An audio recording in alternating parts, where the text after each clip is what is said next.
परम पिता परमात्मा सदगुरु मौला ने मनुष्य शरीर सर्वोत्तम शरीर दिया है। ऐसा शरीर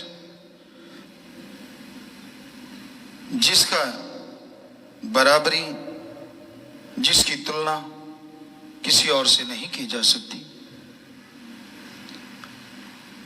और ये शरीर में जीवात्मा रहते हुए अगर परमपिता परमात्मा का नाम जपे, सुमरन करे, तो आवागमन से मोक्ष मिले, जन्म मरण से मुक्ति मिले और वो तमाम खुशियां हासिल करे जो मनुष्य शरीर के लिए मालिक ने मुकर्रर की हैं।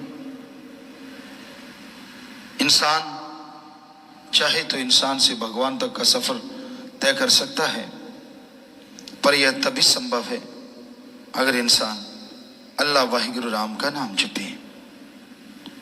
मालिक का नाम जपना किसी और जोनी के लिए संभव नहीं है। 84 लाख जोनियां हैं, इनमें रहते हुए जीवात्मा भक्ति इबादत कर सकती है तो काल महाकाल की। जिसने ब्रह्मा जी, विष्णु जी, महेश जी को बनाया है, सभी देव फरिश्तों को बनाया है, उस ओंकार, उस Waheguru God, supreme power God को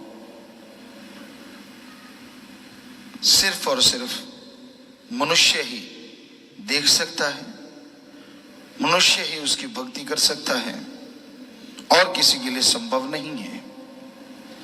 कई बार ये बात आती है, कुछ रूहें मालिक के नजदीक पहुंचती हैं, कुछ नजदीक होके भी दूर हो जाती हैं। इसकी क्या वजह है? ये कहा जाता है कि संस्कारी रूहें होती हैं। संस्कार कैसे बनते हैं? क्योंकि और जन्म में तो मालिक की भक्ति हो ही नहीं सकती। और जन्म में भक्ति हो सकती है, ये संभव है। आपको बोला काल महाकाल त्रिलोकी नाथ की भक्ति, पर कोई भी जीवात्मा किसी भी शरीर में रहते हुए पिछले जन्मों में अगर भक्ति करती है, चाहे वो त्रिलोकी नाथ की ही क्यों ना हो, पर वो जीवात्मा तो यही सोच के करती है कि मेरा मालिक है, परमपिता परमात्मा है। क्योंकि सभी पक्षी, सभी पशु, सभी पेड़ पौधों में ऐसा नहीं पाया जाता। तो जो भी उन जोनियों में रहती हुई आत्मा मालिक की भक्ति करती, चाहे वो काल महाकाल की क्यों ना हो, तो उस भक्ति का अच्छा फल उसके संस्कारों में लिख दिया जाता है। तो जन्मों जन्मों की गई भक्ति अच्छे संस्कार कहलाते हैं और वो जीवात्मा मालिक के अति करीब पहुंचती है। इस जहान में, उस जहान में परमानंद, लज्जत, खुशियां लेती रहती है। और कई बार होता है, इंसान ऐसा लगता बड़ी सेवा करता है, परमात्मा का नाम भी जपता है, लेकिन बाद में वो आदमी इतना भटक जाता है, इतना दूर चला जाता है कि सत्संग में नहीं आता। लोगों को राह दिखाने वाला कि मेरे को चमत्कार होता है, कदम कदम पे मालिक मुझे बताता है, ये है, वो है, फला है, और बाद में उसका पता ही नहीं चलता। वो इंसान भगवान को तुच्छ समझने लगता है। तो ऐसे लोगों के भी संचित कर्म होते हैं और इस जन्म के भी कर्म। संचित कर्म उन शरीरों में रहते हुए वो पाप कर्म में लगे रहते हैं। कोई भक्ति नहीं करना, समय गुजारते जाना। इंसान सोचते ऐसे कैसे संभव है ऐसा संभव। पक्षियों की जोनी में आए, कीड़े मकोड़े खत्म कर दिए और किसी के अंडे फोड़ दिए, क्योंकि पक्षियों में, पशुओं में भी ईर्ष्या पाई जाती है। किसी को जीने नहीं दिया, उसको पीछे लग गए, चोटें पहुंचाई, दर दर भटकाते रहे, तो वो संचित कर्म उनके बुरे जुड़ जाते हैं। और फिर झूठ बोलना। अब आप में से कोई भी आदमी ये कहे कि मुझे मालिक के दर्शन होते, दूसरा ये नहीं कहेगा कि तू झूठ बोलता है। पर मालिक को तो जानता है ना कि ये झूठ बोल रहा है, कोई चमत्कार नहीं, सब बकवास है, पर कोई उसे कह नहीं सकता, क्योंकि भक्ति के रास्ते में ये रीत नहीं है कि भक्त को टोका जाए, चाहे वो भक्त है या चाहे नहीं है। मालिक को पर्दा मंजूर। आप किसी को कैसे देख सकते हैं कि जो वो बड़े बड़े टोटके सुनाता है अपना उल्लू सीधा करने के लिए, वो वास्तव में सच है या सब बकवास है? आप तो ये कहेंगे अच्छा ये तो बड़े भक्त जी आ गए, कभी आप उसे आसन देंगे, कभी हाथ बांध के बैठेंगे, कभी कुछ करेंगे, कभी कुछ। लानत लानत ऐसे मुरीद पे जो अल्लाह वाहिगुरु मालिक को छोड़ के, सतगुरु मौला को छोड़ के किसी और को उस रूप में देखता है। ऐसा नहीं होना चाहिए, कभी नहीं, क्योंकि सतगुरु अल्लाह वाहिगुरु राम तो सिर्फ एक ही है। जो दिखावा करता है, जो जितना ज्यादा शोफों करता है, उतना ही वो पाखंडी है, ढोंगी है। बचो ऐसे लोगों से। तो उसके यही संस्कार, क्योंकि पिछले जन्मों के बुरे जुड़े थे, इस जन्म में झूठ बोलता रहा अल्लाह के नाम पे, वाहिगुरु सतगुरु मौला के नाम पे, झूठ पे झूठ, झूठ पे झूठ, झूठ पे झूठ, तो उसकी बेड़ी में बट्टे डल जाते हैं और एक दिन बेड़ी मझधार में डूब जाती है, कुलें डूब जाती हैं। तो ये वजह होती है, कई बार लोगों के दिमाग में चलता है यार ये कैसे होता है। तो इस तरह से ये संभव है। मनुष्य शरीर में इंसान से भगवान बना जा सकता है, और मनुष्य शरीर में ही इंसान से आदमी शैतान से भी आगे निकल जाता है। इसलिए अपने दिमाग को मालिक के सुमरण में लगा के रखो, भक्ति इबादत में लगा के रखो। ओवर स्मार्ट कभी ना बनो। अपने आप को ये मत समझो कि मैं पता नहीं क्या चीज हूं। उसने बनाया है तो वही चीज है, और वो जब मर्जी वापस बुला ले, ऐसी ही तू चीज है। तेरे बस में कुछ नहीं है। तेरे बस में है कि तू अपने अच्छे कर्म बना ले चाहे बुरे बना ले, वो भी भगवान के वचनों की वजह से। तू खुद मुख्तियार है, मर्जी का मालिक है, तू सरदार है, मुखिया है। इसलिए अच्छे कर्म कर, अपने आप को अहंकारी मत बना। मुझे सब पता, मैं जानता हूं, मुझे ये मुझे वो। कभी भी डायरेक्ट इनडायरेक्ट अल्लाह वाहिगुरु राम की निंदा ना करो, क्योंकि वो अपनी बेड़ी में बट्टे डालने के बराबर है। उपमा करो मालिक की, उसकी भक्ति की, सतगुरु अल्लाह वाहिगुरु राम की, क्योंकि उसकी उपमा जो वाहिगुरु की उस्तत करते हैं, मालिक उन्हें अंदर बाहर कोई कमी नहीं छोड़ते। इसलिए उस ओम, उस राम, अल्लाह वाहिगुरु ईश्वर की हमेशा भक्ति करो, इबादत करो, सुमरन करो, भला मांगो सबका। कभी अपने आप को मन के हाथों मजबूर ना करो। मन भक्ति मार्ग पे चलने वो गए बन जा सोना। अभी मौका हो तो उसी टाइम कोई ना कोई पेचा चला देता है।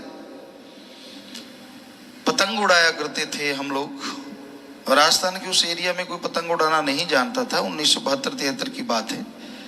तो हम पंजाब में आए, देखा लोग पतंग उड़ा रहे हैं, एक दो को बनाते देखा। मालिक ने रहमत की, हमने भी जाके वहां पतंग बनाए। सारा गांव इकट्ठा हो गया, ये क्या बन रहा है, और उससे उड़ाया गया। तो फिर तो गांव में पूरा शोर मचा कि ये क्या चीज है जो उड़ रही है। तो कहने का, और फिर उसमें बच्चे उड़ाना सीख गए, फिर पेचा डालते, एक दूसरे का पतंग कट जाता। तो वैसे ही मन ऐसी जालिम ताकत है, जब आप रूहानियत के रास्ते पे स्मूथ जा रहे हैं, लग रहा है कि आप मालिक की खुशियां ले लेंगे, बीच में ऐसी कोई ना कोई बल डालेगा, ऐसा पेचा डालेगा, आपकी पतंग कटती तो नहीं क्योंकि सतगुरु मौला का हाथ है, पर डिकडोले बहुत खाती है। तो इसलिए मन का पता ही नहीं किस रूप में प्रकट हो जाए, कोई पता नहीं किस रूप में आपको गिराना शुरू कर दे। तू तो है ही ऐसा, तू नहीं आगे जा सकता, तू तो बेकार, तू तो फला, तूने ये किया, तूने वो किया। जिसका सतगुरु मौला यार हो, जब यारी अल्लाह वाहिगुरु राम से लगाई है, तो इन बातों के चक्कर में पड़ना ही क्यों कि ठीक है मैंने उसको सौंप दिया, मालिक तू जाने, तेरा काम जाने, अच्छे कर्म करूंगा, भक्ति करूंगा, सेवा करूंगा, तो रहमत करना, बस अपने आप वो रास्ते पे लेके जाएगा, जीते जी खुशियां दिलवा देगा और मरणोपरांत संभाल जरूर करेगा जी। सतगुरु मौला दाता रहबर, ऐसी कोई जगह नहीं होती यहाँ वो नहीं है। यहां तक निगाह जाती है ओम हरि अल्लाह वाहिगुरु गौड़ खुदा रब है, और यहां निगाह नहीं जाती वहां भी वो है। आदमी की निगाह अगर उसको देखने के लायक बन जाए तो ना बाहर निगाह दौड़ाने की जरूरत, ना ऊपर नीचे, ना दाएं बाएं, आंखें बंद करके आप उसे अपने अंदर भी देख सकते हो। बात है भक्ति करने की, बात है सेवा करने की। सेवा और सुमरन ये हर भक्त के गहने होते हैं। जैसे कायदा है, शादी होती है, दूल्हा सजता है, दुल्हन सजती है, तो तरह तरह के हार श्रृंगार किए जाते हैं। वो एक अपनी रीत है, हमारी संस्कृति है। पूरे दुनिया में भी अलग अलग संस्कृति है उसके बारे में। लेकिन उस ओम हरि अल्लाह वाहिगुरु राम गॉड खुदा रब सदगुरु मौला को रिझाने के लिए जो सबसे बड़े गहने हैं वो है, सबसे पहला गहना उसके नाम का जाप करना, और दूसरा उसकी सृष्टि की सेवा करना। आमतौर पे कहा जाता है गहना वही अच्छा होता है जो अपने साथी को प्रभावित कर दे, उसे आप अच्छे लगें। इसी तरह ओम हरि अल्लाह वाहिगुरु राम के लिए यही दो गहने हैं जो उसे बहुत ज्यादा अच्छे लगते हैं, बहुत ज्यादा पसंद आते हैं। तो आप सेवा करें, सुमरन करें, और परम पिता परमात्मा को कभी भी ये मत सोचो कि वो आपसे दूर है। जो इंसान हमेशा यह सोचता है कि वो मेरे अंदर था, है और रहेगा, यकीनन वो कभी बुरा कर्म नहीं करता, कभी गलत कर्म नहीं करता, बल्कि अच्छे कर्मों से वो मालिक के प्रत्यक्ष दर्शनों के लायक भी बन जाता है। हमेशा से अपने सदगुरु मौला को अपने अंदर महसूस कीजिए। सुमरन से, सेवा से जैसे वो आपके अंदर महसूस होगा, यकीनन बाहर भी नजर आने लग जाएगा। ये अलग बात है, शुरुआत में हो सकता है आपका मन आपको झांसा दे दे, ये तो भ्रम सा पड़ा है, बुलेखा पड़ गया, लेकिन हकीकत होती है वो सेवा करने वालों के साथ, सुमरन करने वालों के साथ। पर अपनी 5 या यूं कहिए 7 बुराइयों पे आपको जीत हासिल करनी होगी। काम वासना, लोभ लालच, अहंकार, क्रोध और ये माया मन, ये सारे मिलके काम वासना क्रोध लोभ मोह अहंकार मन माया, ये 7 ऐसे हैं जो परम पिता परमात्मा सतगुरु के दर्शनों के आगे सबसे बड़ी दीवार कह लो, सबसे बड़ी रुकावट कह लो। जब तक आप इनको नहीं कंट्रोल करोगे, अंदर बाहर उसके दर्शन होना असंभव है। और इसे कंट्रोल करने के लिए सेवा में मन लगा के रखो, सुमरन करते रहो। आप कोई भी बिजनेस व्यापार अपना काम धंधा करते हैं, करते हुए भी सुमरन करते रहो, तो यकीनन आपकी ये जो बीच की दीवार है आत्मा और परमात्मा की, काम वासना क्रोध लोभ मोह अहंकार मन माया, ये धीरे धीरे टूट जाएगी और फिर रोकने वाला कोई नहीं होगा। आप होंगे और आपका ओम हरि अल्लाह वाहिगुरु सतगुरु राम होगा।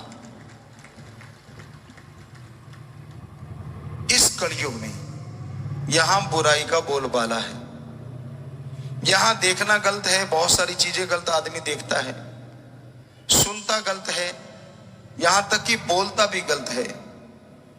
खान पान में भी जहर आ गया है, तो नेचुरली सोच में भी जहर आ जाता है। दूसरी बात, आज पूरे समाज में नंबरों का चक्कर है, हर कोई नंबर बनाना चाहता है।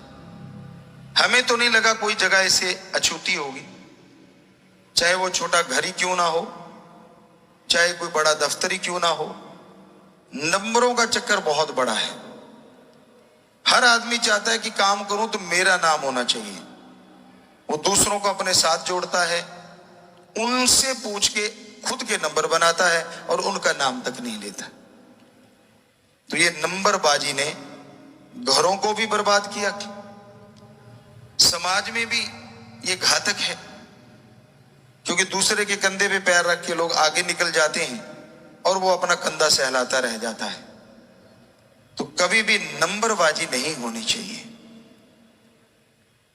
आप उस परमपिता परमात्मा को खुश करना चाहते हैं तो दिमाग में ओम हरि अल्लाह वाहिगुरु का ही ख्याल होना चाहिए। कहीं आप सोचते हो कि मैं इस आदमी को खुश कर लूंगा तो मेरा राम मेरे पे खुश हो जाएगा। ठीक है, वचनों पे रहते हुए किसी की मदद करना, दीन दुखियों के सहारा बनना,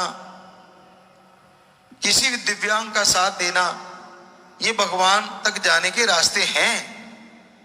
पर चापलूसी करके,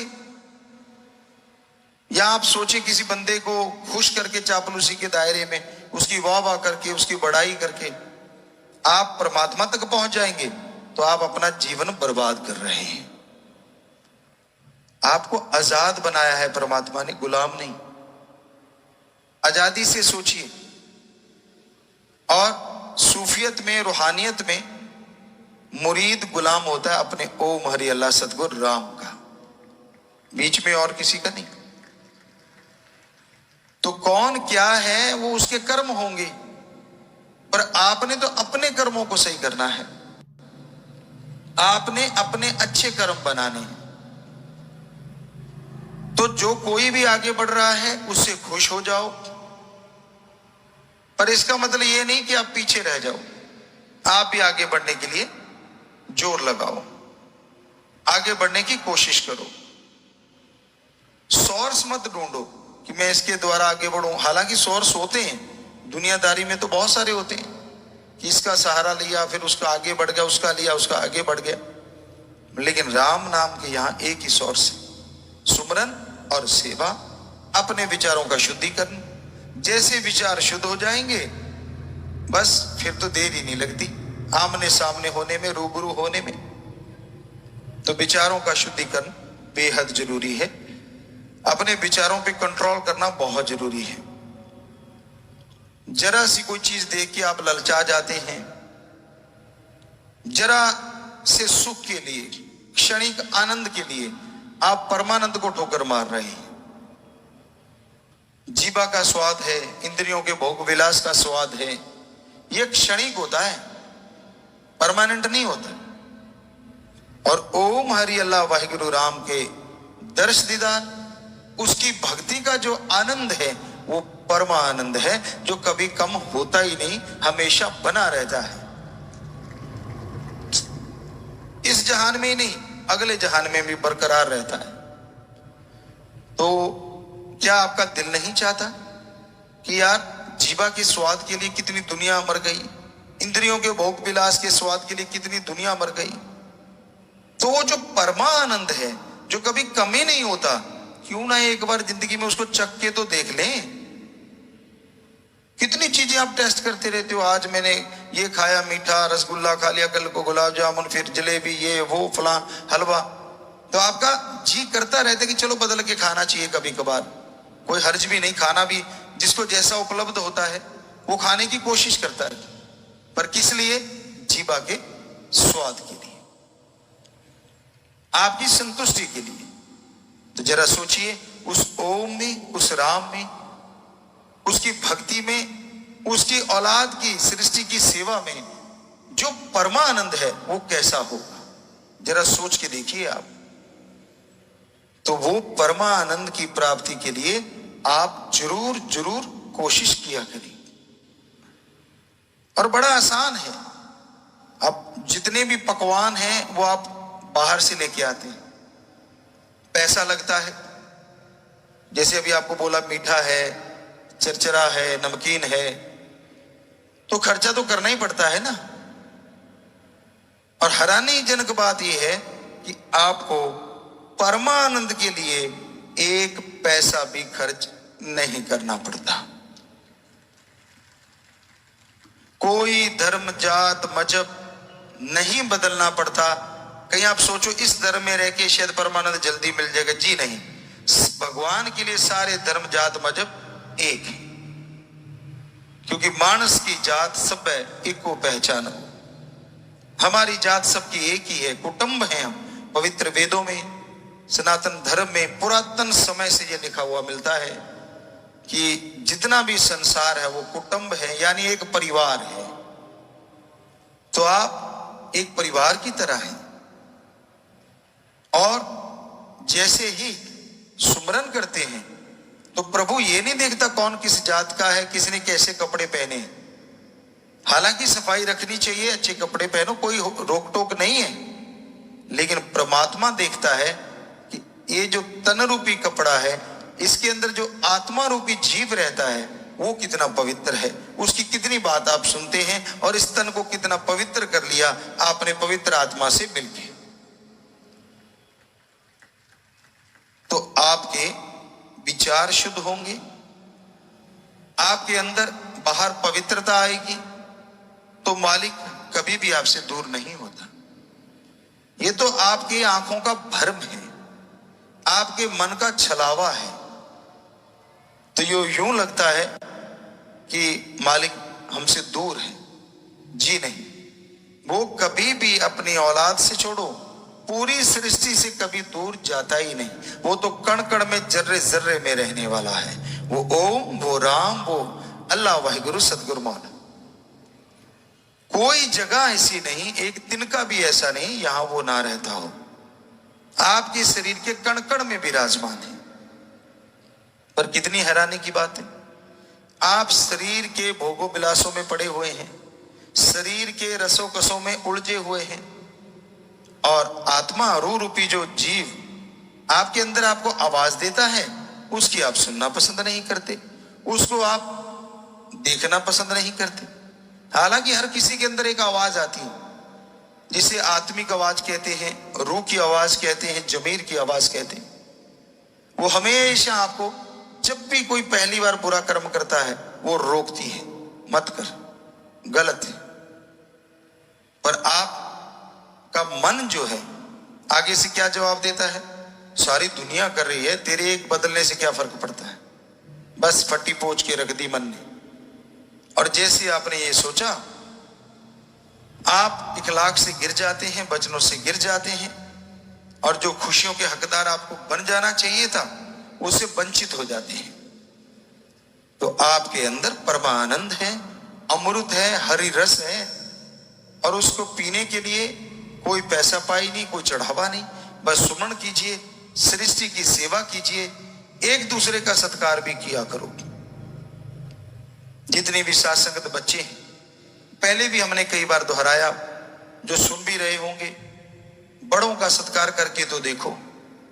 सुबह उठ के अपने माँ बाप के पांव के हाथ लगा के तो देखो। अरे वो बद्दुआ नहीं देंगे, जरूर उनके दिल से, उनके दिमाग से दुआएं निकलेंगी। और ये धर्मों में लिखा है, निकली हुई दुआ मालिक मंजूर कर ही लेते हैं। आप भक्ति करते हो, सेवा करते हो, सही जगह पे हो, वचनों के पक्के हो, कोई आपको बद्दुआ भी दे देगा, वो आपके पास भी नहीं फटकेगी, आपके ऊपर असर करेगी ही नहीं। तो बिना वजह बद्दुआओं से मत डरा करो, बल्कि दुआएं इकट्ठी करो। जितनी दुआएं आपके पास होंगी, उतने चेहरे पे रौनक होगी, उतनी खुशियां होंगी, उतनी अंदर बाहर शांति होगी। इसलिए दुआएं जरूर इकट्ठी करो। जैसे आपको बोला कि बच्चे बुजुर्गों के पांव के हाथ कार्य शुरू हो ही चुका है, और माँ बाप उन्हें जरूर दुआ दिया करो, आशीष दिया करो, आशीर्वाद दिया करो कि बेटा तू तेरे काम में सफल हो, बेटा तू सीधे रास्ते पे चले, भगवान तेरी गलत आदतें छुड़वाए। जो भी आपको लगता है आप दुआएं दें। पता नहीं भगवान कौन से सुन ले, कि वो तो पास ही होता है, वो तो अंदर ही होता है। और जब उसने देखा कि ये बेस्वार्थ, निस्वार्थ भावना से दुआ दे रहा है, आशीष दे रहा है, तो ऐसी आशीष को प्रभु बहुत जल्दी मंजूर भी कर लेते हैं, और उस बच्चे पे असर भी हो जाता है। और हमेशा भगवान से अच्छा मांगा करो, बुरा ना मांगा करो। कई बार आदमी तंग आके कोई बुरी चीज मांग लेता है। जी नहीं, कभी नहीं मांगनी चाहिए। जैसे आपको बात सुनाया करते थे, बन जा सोना बन जा सोना, नहीं बना, लास्ट में गाली दे के कहता पित्तल तो बन जा, वो बन गया। तो गुरु से पूछा कि ये क्या हुआ, कहता एक बार और बोल देता बन जा सोना, सोना बन जाता। सो कहने का मतलब मालिक से जब भी मांगो अच्छी चीज मांगो, गलत मत मांगो। वो तो आपको बोला, चाहे कुछ भी गलत मांगोगे अपने लिए, किसी के लिए भक्त है जो भक्ति करने वाला है, वचनों पे रहने वाला है, सुमरन करने वाला है, उसके बद्दुआ नहीं लगती और मालिक उसके लिए बद्दुआ कबूल ही नहीं करते। पर दुआएं तो करनी चाहिए ना, दुआएं तो लेनी चाहिए। इसलिए कोई भी दीन दुखी मिले उसकी मदद करो, चाहे वो पक्षी क्यों ना हो, चाहे वो पशु क्यों ना हो।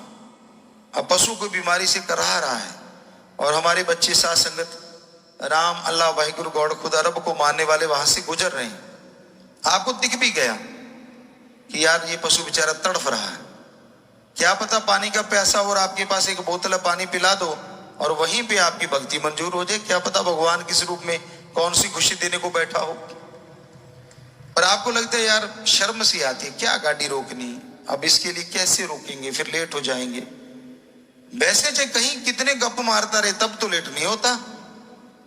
किसी का भला करने के लिए थोड़ा समय देना भी पड़ जाए तो देना चाहिए। पर परमपिता जी की बात, रहना मस्त ते होना होशियार चाहिए। आजकल ठगी के रूप में भी लोग ऐसा बहाना बना लेते हैं, रात को आप कहीं गाड़ी लेके जा रहे हैं, कोई रोड पे खड़ा हाथ दे रहा है और आपको लगता है यार मैं भला कर दूं। नहीं, हो सकता है वो कोई ठग हो सकता है कोई चोर हो सकता है आपके लिए घातक हो। तो ऐसा भी ध्यान रखना जरूरी है। कहीं आप सोचो गुरुजी ने तो कह दिया था और रात को कहीं ठग जाओ, फिर कोई गाड़ी छीन के भाग जाए, कोई पैसे छीन के भाग जाए। जी नहीं, ऐसी भलाई नहीं। दिन में आप बहुत सारी भलाई कर सकते हैं। पशु देख लिया, कोई आदमी घायल देख लिया, रात को दिन को देखा कि तड़फ रहा है, वाकई रियल में वो ऐसा है, तो आप 5-7 लोग आप हैं तो मिलके सहायता कर सकते हैं। पर आजकल बड़ी नाटकबाजी चल रही है।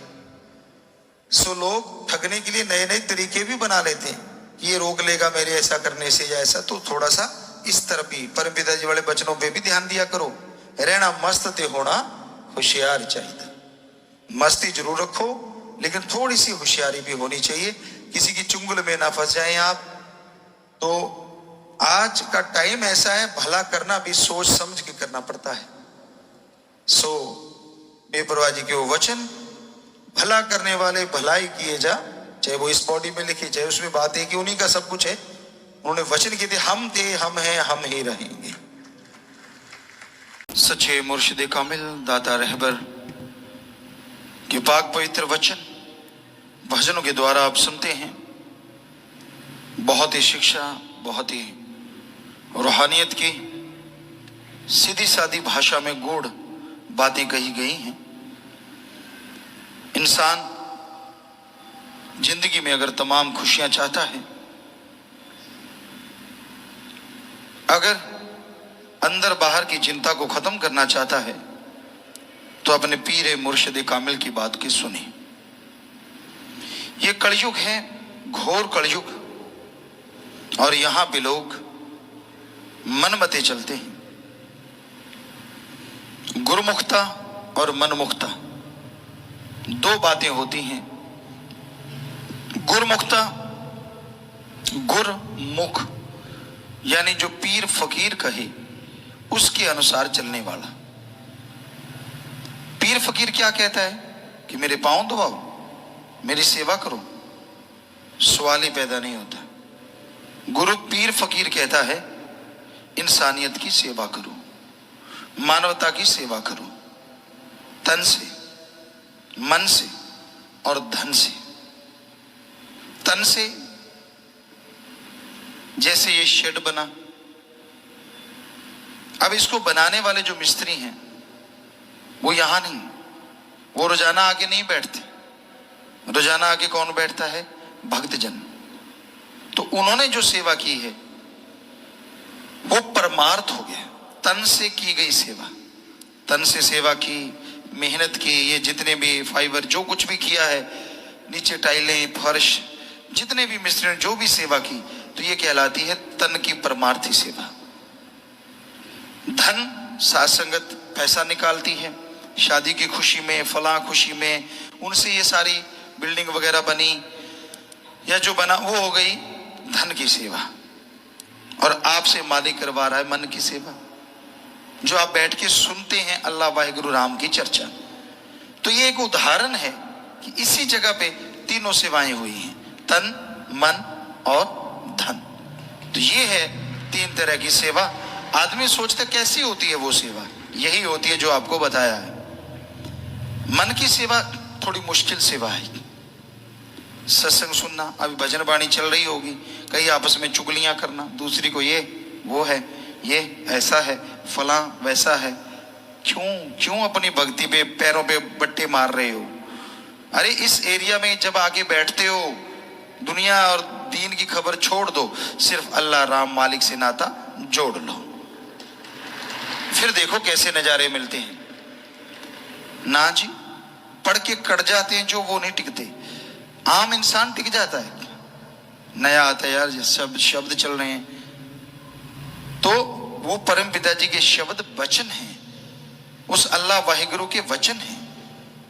क्योंकि जो संतों के दिमाग में आता है वो मालिक ही लेके आता है। तो वचन सुनो, पूरा ध्यान से सुनो, चुगली ना करो, निंदा ना करो।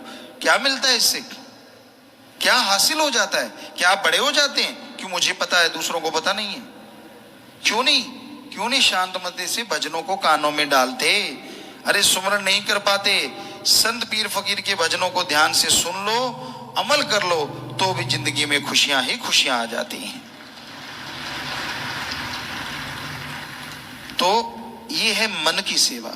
मन टिकता नहीं। मन की सेवा दूसरी तरह से होती है, राम नाम के लट पड़ते हैं उसके, और आत्मा की खुराक बन जाती है। जब मनमते चलोगे, कई लोगों को हमने देखा तन मन धन से सेवा नहीं करेंगे, बीमार हो गए उस पे 10 लाख लगा देंगे, आगे बच्चे बीमार हो गए, वो दुखी हो गए, उन पे पैसा खर्च करते रहेंगे, परमार्थ नहीं करते। करोड़ों अरबों पतियों को देखा, दीन दुखियों की मदद, या यहाँ भी आके साथ संगत ने बैठना, यहाँ आश्रम में जो भी चीज बन रही है, हम आपको 100% गारंटी देते हैं ये परहित के लिए है, इसमें कोई अपना हित किसी का कोई भी नहीं है। तो इंसान मानता नहीं और अपनी बीमारी पे खर्चा कर देगा, आगे बच्चे बीमार हो गए उन पे खर्चा करता रहेगा।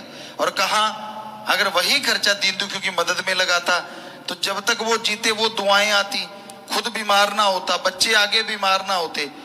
पर आदमी का दिमाग समझाए कौन? क्योंकि पढ़ के कड़े होते, कहता मुझे तो बहुत देर से पता है, मैं सब जानता हूं। ऐसे लोग अनाड़ी हो जाते हैं, अनजान हो जाते हैं।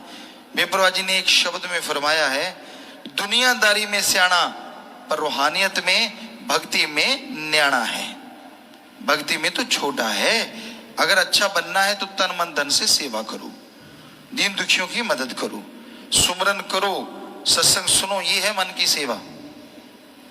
सेवा करना, सुमरन करना, सत्संग सुनना। तो आप ये सुना करो, अमल किया करो, फिर नजारे मिलते हैं, फिर मालिक सुनता है। अपने आप को बड़ा बनाने की कोशिश मत करो, दीनता नम्रता से आगे बढ़ो, और सत्संग के वचन सुनने से खुशियां मिलती हैं। आपके अंदर कमियां हैं, ऐसा तो हो नहीं सकता इंसान परफेक्ट हो जाए, वो तो वाहिगुरु अल्लाह राम सतगुरु मौला है। आदमी परफेक्ट नहीं होता। तो अपने अंदर जो कमियां हैं उनको दूर करते जाओ, धीरे धीरे निकालते जाओ, सुमरन के द्वारा, भक्ति के द्वारा, इबादत के द्वारा।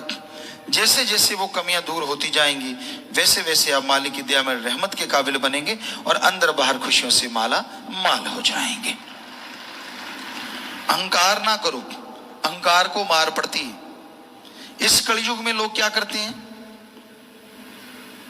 दूसरों की चुगली, दूसरों की निंदा करते भी हैं और सुनते भी हैं।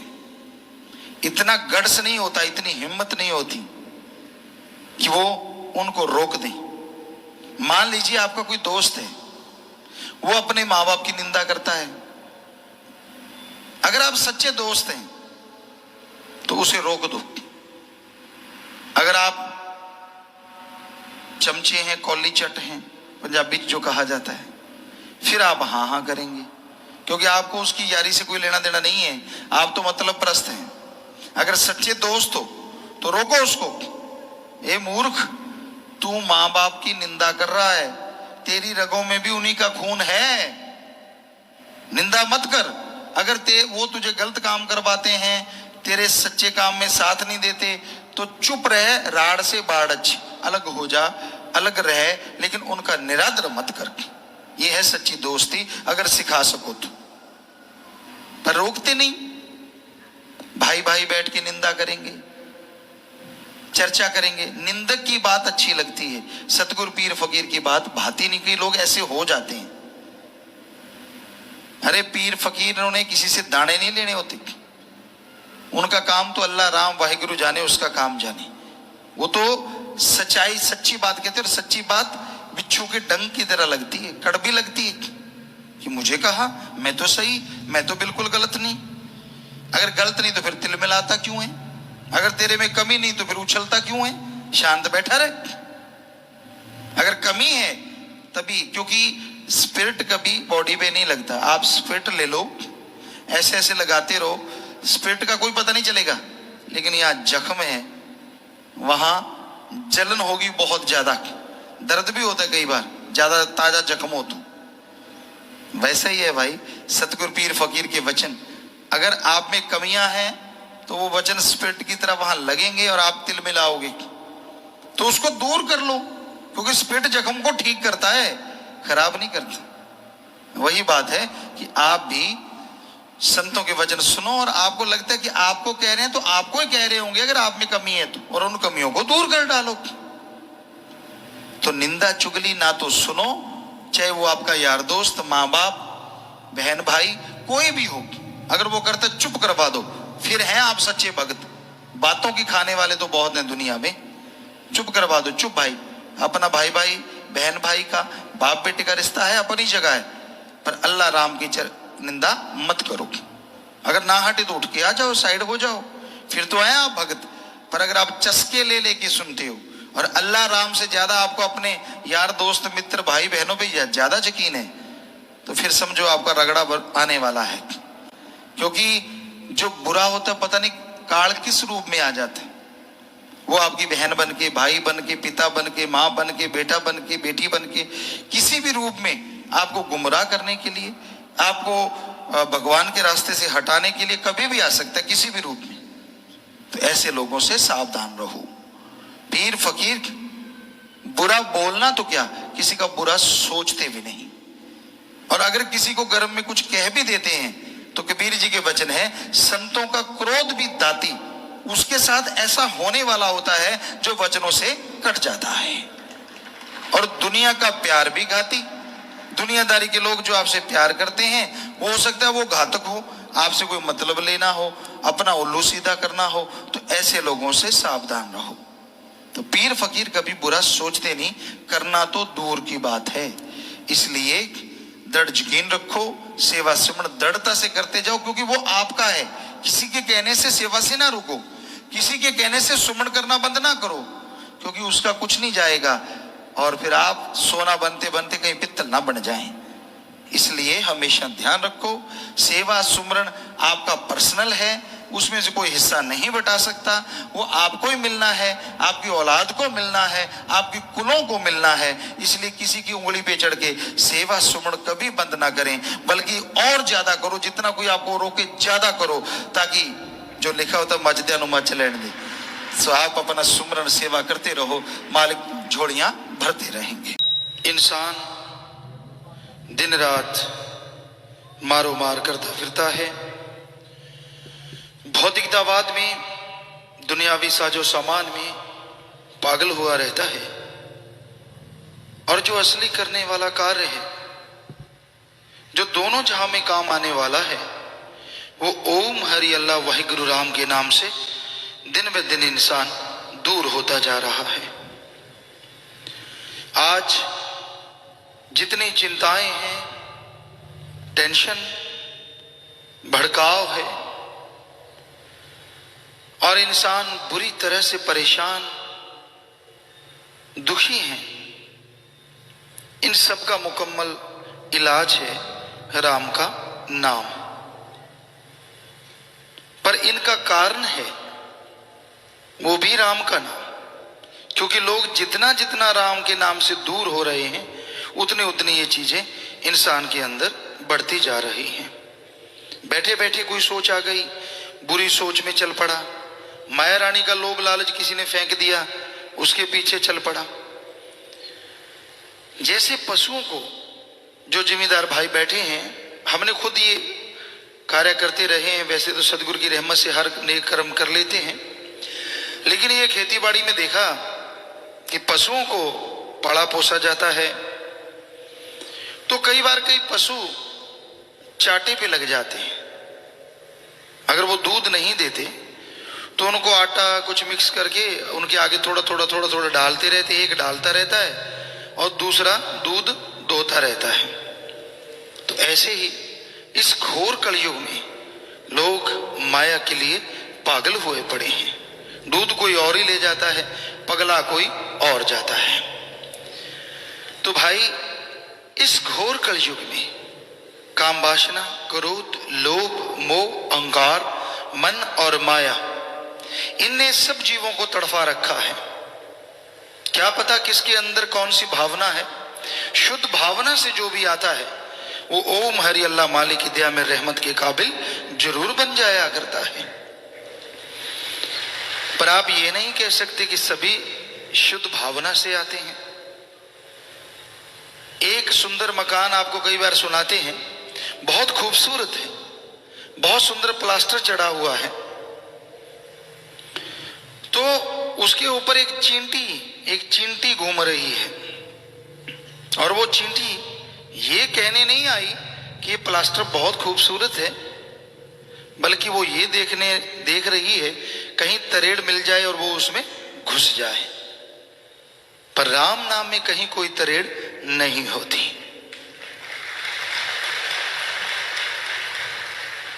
तो भाई जैसी कोई भावना लेके आता है, पर राम नाम का असर उस पर जरूर होता है, क्योंकि यहां पता नहीं किस किस तरह के लोग आते रहते हैं, क्या क्या उनके अंदर भावना होती है, क्या क्या प्लानिंग करके लोग आते हैं। पर वो सतगुरु, वो अल्लाह, वो वाहिगुरु राम का ये दरबार, उसकी चर्चा होती है। इंसान को इंसान से जोड़ा जाता है, इंसान को अल्लाह वाहिगुरु राम से जोड़ा जाता है। कभी किसी को भी किसी नाम पे झगड़ना, लड़ना या बुरा किसी को कहने के लिए प्रेरणा देना तो दूर, सोचा भी नहीं जाता कि सबसे प्रेम करो, सब मालिक की औलाद हैं, सबसे निस्वार्थ भावना से प्रेम करो। प्यार में वो ताकत है जो ईर्ष्या नफरत में नहीं है। कोई भी इंसान आए ओपन माइंड, नैरो माइंडेड बन के ना आओ। माया रानी खिला दी गई, आदमी नैरो माइंडेड हो जाता है, या एक ही उसकी सोच होती है। इस पे आपको कई बार एक बात सुनाई। हम यहाँ आश्रम में आया करते थे शुरू से ही, और एक बार क्या हुआ, कई साथी थे साथ में, तो बेपरा जी की रहमत से बिल्कुल स्टेज के पास ड्यूटी लगी। 89 का भंडारा था मस्ताना जी महाराज का। तो कहने लगे जी आपने जल्दी ड्यूटी पे आना। कि ठीक है भाई, सबने कसम खा ली कि भाई आप कुछ ज्यादा खाएंगे पिएंगे नहीं, फिर नींद वगैरह किसी को ना आए। तो सब लोग आ गए अपनी ड्यूटी पे सुबह 4 बजे। कई चाय के बड़े शौकीन थे, तो चलो ड्यूटी दी। ड्यूटी देने के बाद यही सोचा कि शाम तक कुछ नहीं लेना, बर्थ टाइप, कि ताकि चुस्ती रहे, थोड़ा बहुत लिक्विड ले लेंगे। तो कईयों को चाय के बड़े शौकीन थे। कहने लगे नहीं हम तो चाय पिएंगे। हमने कहा ठीक है भाई, हम तो पानी थोड़ा बहुत ले लेते हैं, आप चाय लेते रहो। तो वो चाय पीते गए, हमने कहा ठीक है पीते चलो।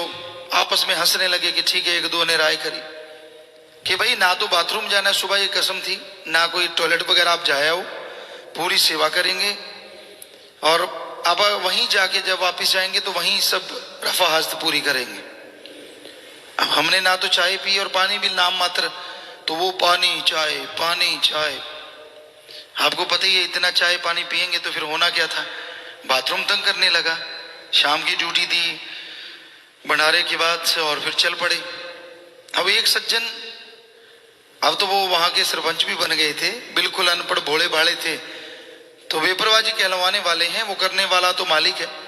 तो पहले उसको कहा था, वो वैसे हंसते, हमने कहा वो भेड़ चराया करते थे, भेड़ बकरियां। तो हमने कहा क्यों भाई सरपंच साहब क्या हाल है? तो वो बड़ा रोता है, क्योंकि उसके बाद गांव वालों ने जब हम यहाँ आए, कुछ समय गुजरा, तो उसको सरपंच बनाया। तो वो सज्जन हमारे साथ थे और हम लोग गाड़ी में जा रहे थे। तो जो भी कोई रास्ते में मिले वो कहे यार, हमने कहा ये कैसे खड़ा है? कहता इसको बाथरूम आ रहा है, पेशाब जा रहा है। जितने लोग रास्ते में मिले उसको यही लगा कि सबको बाथरूम आ रहा है, सबने पेशाब जाना है। हमने कहा असल में तेरा खुद का निकल रहा है।